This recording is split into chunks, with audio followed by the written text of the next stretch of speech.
IMF से इसी हफ्ते मुआहदा हो जाएगा, मुश्किलात से जल्द निकलेंगे। वजीर आजम शहबाज शरीफ कहते हैं पाकिस्तान इस नहज पर खड़ा है जहां एक एक पाई बचाने की कोशिश कर रहे हैं। पाकिस्तान में एक आसमानी आफत आई और हम तबाही का शिकार हुए। हम मुश्किलात से निकलने के लिए दिन रात कोशिश कर रहे हैं।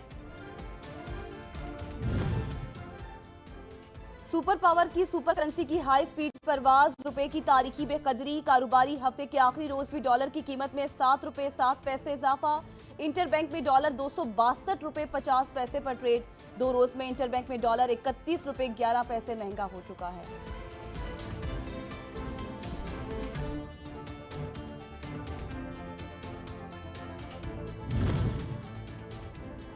पीटीआई रहनुमा फवाद चौधरी की दरखास्त जमानत बाद अज गिरफ्तारी दायर। अदालत ने फरीकैन को नोटिस जारी करते हुए समाअत कल तक मुलतवी कर दी। अदालत ने सेक्रेटरी इलेक्शन कमीशन और तफ्तीशी ऑफिसर को कल रिकॉर्ड समेत तलब कर लिया।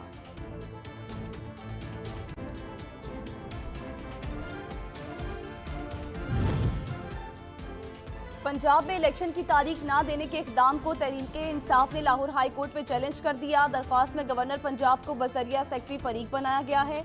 आइन के तहत असम्बली तहलील होने के फौरी बाद गवर्नर ने इलेक्शन का ऐलान करना है।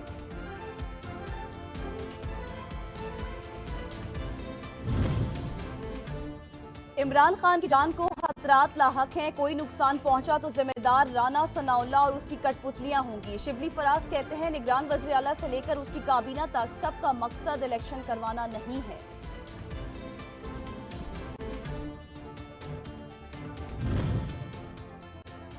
और वजीर इत्तलात सिंध शर्जील इनाम मेमन ने कहा कि शेख रशीद सीवी लेकर घूम रहे हैं। पीडीएम ने नौकरी पर रखने से जवाब दे दिया। शेख रशीद सियासी यतीमी और सियासी बेरोजगारी का शिकार हो चुके। आसिफ अली जरदारी पर झूठे और मन घड़त इल्जामात लगा रहे हैं।